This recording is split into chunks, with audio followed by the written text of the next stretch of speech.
C'est une matinée pas du tout comme les autres au parcours Vita de Douala. Même si l'espace reste ouvert au grand public, comme par essence, le directeur de cet espace, Valentin Dior, est désormais interdit d'y accéder. Il a été suspendu et ses bureaux ont été scellés par le maire de la ville. Par ailleurs, président du comité de gestion, le directeur semble ignorer les motivations de cette décision.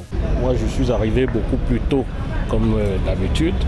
Il était 6h, 6h50, quand les agents de la communauté urbaine de Douala ont posé les scellés sur ma porte. J'ai demandé les raisons parce qu'ils n'avaient pas de documents.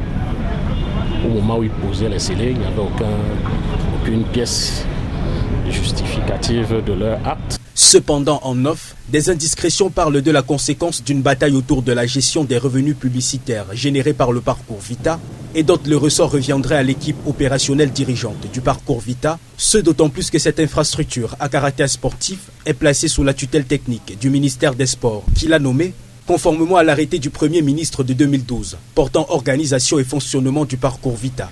Nous avons interrogé le directeur du contentieux et des affaires juridiques de la communauté urbaine de Douala pour connaître les véritables raisons de la suspension de Valentin Dior. En réalité, depuis sa nomination, le directeur, autant pour moi, multiplie des actes de défiance envers le comité de gestion qui est présidé par le maire de la ville. Il empêche la réalisation des objectifs du parcours Vita et notamment du bilan de la ville qui est le principal pourvoyeur de fonds et qui verse au parcours Vita en moyenne 40 millions de subventions par an. Donc il empêche par exemple l'accès au site par des camions d'une entreprise concessionnaire chargée de construire un complexe sportif. Il également s'est illustré par des comportements agressifs à la fois physiques et verbaux à l'égard des partenaires, des prestataires, notamment à l'encontre d'un prestataire en charge de la promotion d'une activité piscicole au sein du parcours Vita.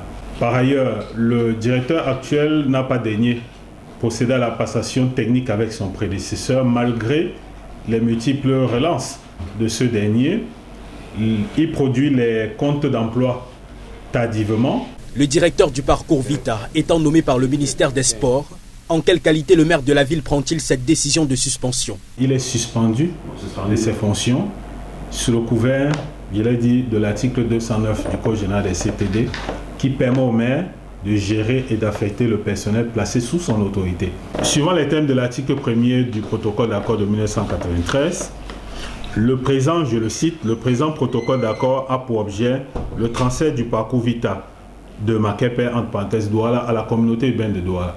Les autorités administratives ont été saisies et des discussions sont en cours pour trouver une solution définitive et de permettre au parcours Vita de poursuivre sa quête de modernisation pour être entièrement autonome.